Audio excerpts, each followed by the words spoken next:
Kumusta mga brad? Kilala nga po ang motorcycle brand na Honda sa kanilang malalakas at mabibilis na mga motor. Kaya hindi po talaga nakapagtataka na number 1 brand sila sa buong mundo. Pero alam nyo ba? Syempre hindi pa. Kilala din po ang brand na Honda pagdating sa kanilang mga mini moto. Alam nyo yung mini?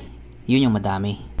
Joke lang. Yun nga po yung mga maliliit na motor. Kung inakala nga po ng karamihan mga malalaking motor lang ang ginagawa ni Honda, nagkakamali po sila. Kasi bukod nga po sa paggawa ng mga malalaki, gumagawa din po sila ng mga maliliit.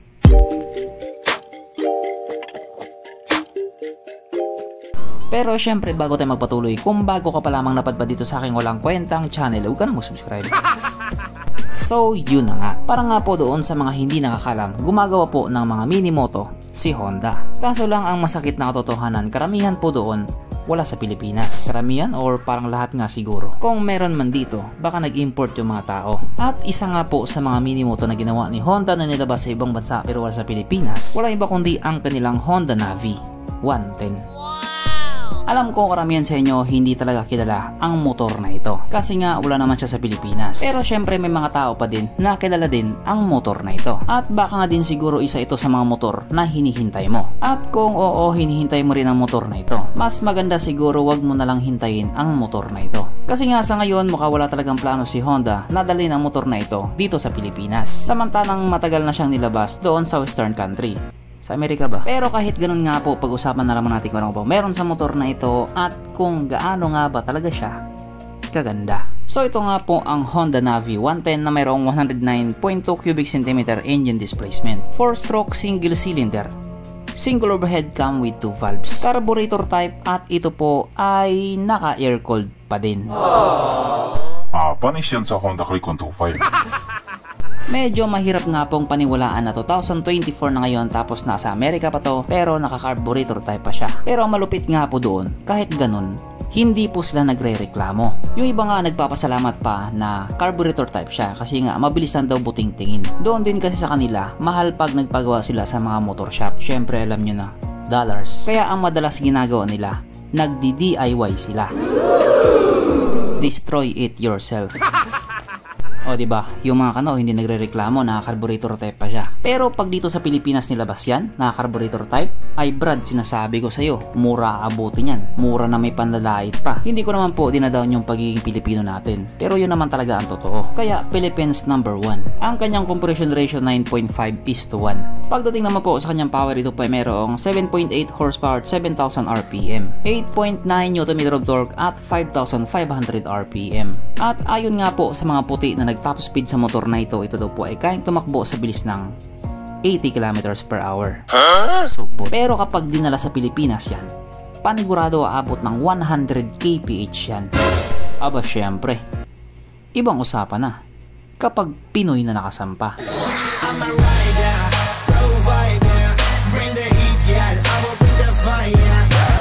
Ang kanyang tangke ay kaya magkarga ng 3.4 liters fuel tank capacity na kumonsumo naman na po ng 47 km/L. So para nga po sa isang carburetor type pa na motor, matipid na po siya sa gasolina.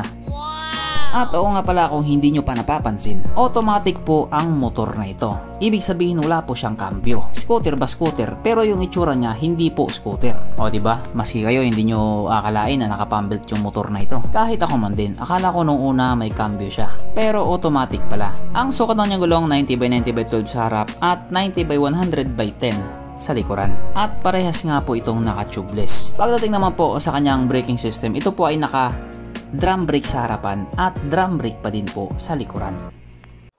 O diba, pati yung pusa nagtaka. Yes po, parehas pa pong naka-drum brake ang mga braking system nito. O diba, old school na old school. Pero katulad nga po ng sinabi ko kanina, hindi po sila nagre-reklamo. Mas na-appreciate pa nga nila ito. Pero kung dito sa Pilipinas nilabas yan, ay ambot na lang. Ang kanyang seat height ay may taas sa 762mm at 154mm naman ang kanyang ground clearance. At ang motor nga po na ito ay may kabuuang bigat na 106 kg. So para nga po sa isang half scooter, half underbone, 3/4 backbone, sakto lang yung bigat niya. Mapunta naman po tayo sa iba pa niya mga features. So ang ilaw nga po sa motor na ito, wala naman talagang special sa kanya. Naka-halogen pa po siya at naka-bulb type pa din po yung kanyang mga signal lights. Pero still hindi pa din po sila nagko-complain doon. No problem. Ang kanyang gauge panel ito po ay naka-analog pa din. Syempre expected na rin yun. At hindi din po ito naka-keyless. Disusi pa din po siya. At ang kagandahan nga po sa motor na ito, meron pa din po siyang kickstart. Panigurado matutuwa yung mga taong walang pambili. Pero dito, may pambili ka man wala, alam kong matutuwa ka talaga dito. Sapagkat nandito na nga po tayo sa exciting na part, ang kanyang mga suspension. So sa harapang bahagi nga po, ito ay ginamitan ng inverted fork na parang simple lang. At sa likuran naman, ito po ay gumagamit ng single shock absorber na simple lang din. Na ayon nga po sa mga puti na nakagamit sa motor na ito, maganda ang bounce.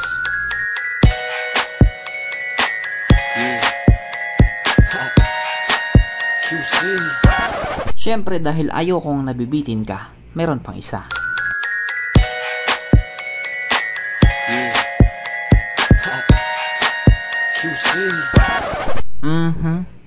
Panigurado. Wala na namang nalungkot. At dahil wala nga pong nalungkot, alamin na po natin kung present nga ba sa motor na ito yung tatlong pinaka-importanting features. So, una na nga po dito ang kanyang lagayan ng istalyon at nakakalungkot mang sabihin, wala po siyang ganon. Wala siyang lagayan ng istalyon. Pangalawa, wala din po siyang sabitan ng pulutan.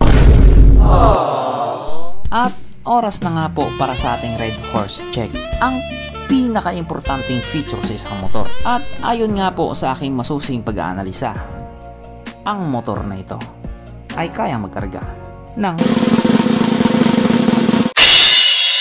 wala po siyang kargahan ng Red Horse. So therefore ang motor na ito ay hindi pala recommended. Kaya pala hindi dinala sa Pilipinas. Yun pala talaga yung pinakarason. Okay. At ito pa nga yung pinakamalupit sa lahat, ang kanyang presyo. Sapagkat itong Honda Navi 110 nga po ay nagkakalaga ng $1,999 US na kung i-convert nga po natin into Philippine peso, ito po ay papatak ng 116,000 pesos.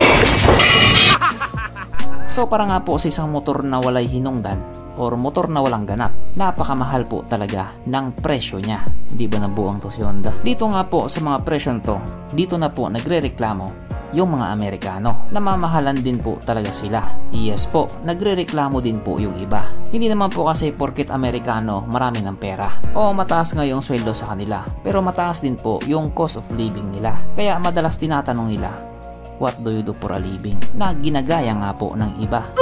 O diba? Gaya-gaya diba? So hanggang dito na lang muna mga brad. Kung may gustong sabihin or gustong idagdag doon sa mga sinabi ko, mag-comment ka na lang sa baba. Okay, bye.